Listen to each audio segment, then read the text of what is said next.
These are quiet stories about moments that stayed. This one is called They Were Waiting. It was a Sunday afternoon. The house was quiet in a way that didn't feel peaceful. Not empty, just unattended.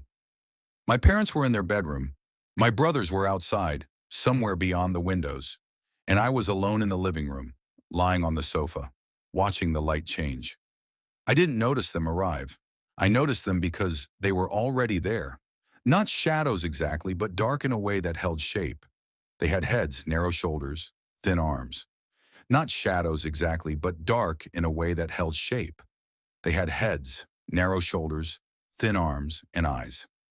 Eyes that were too large. They were looking at me. I didn't scream. I didn't move. Fear didn't rush in. It settled. One of them lifted its hand. It waved, slowly, deliberately. The others followed. They didn't speak aloud. The room stayed quiet, and yet I understood them. Not as sound, but as meaning. Come with us. They wanted me to follow them downstairs, into the shop beneath our home. The shop was closed on Sundays. When the lights were off, it felt different. Even during the day, it never felt empty. They didn't point. They didn't step closer. They waited. That was the part that frightened me most. I stayed on the sofa, my body completely still. I could hear the hum of electricity, my parents' voices through the wall, the ordinary sounds of a normal afternoon. Nothing was happening, and yet everything had changed. The figures smiled, not warmly, not cruelly, just enough to seem harmless, patient. I realized then that nothing bad would happen if I stayed where I was. The danger wasn't force, the danger was choice.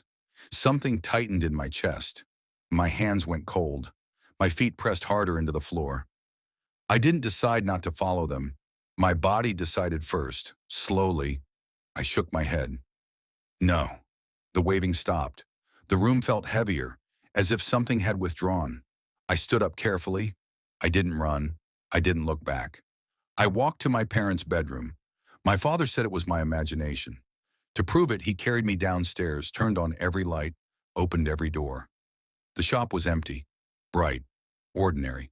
There was nothing there. That night I didn't sleep. Years later I would hear stories about small figures that appear as children, about how they never force you, about how they only wait. I don't know what they were. I don't need to. They didn't ask me to run. They asked me to follow, and I didn't. Some things don't chase us. They wait. Good night.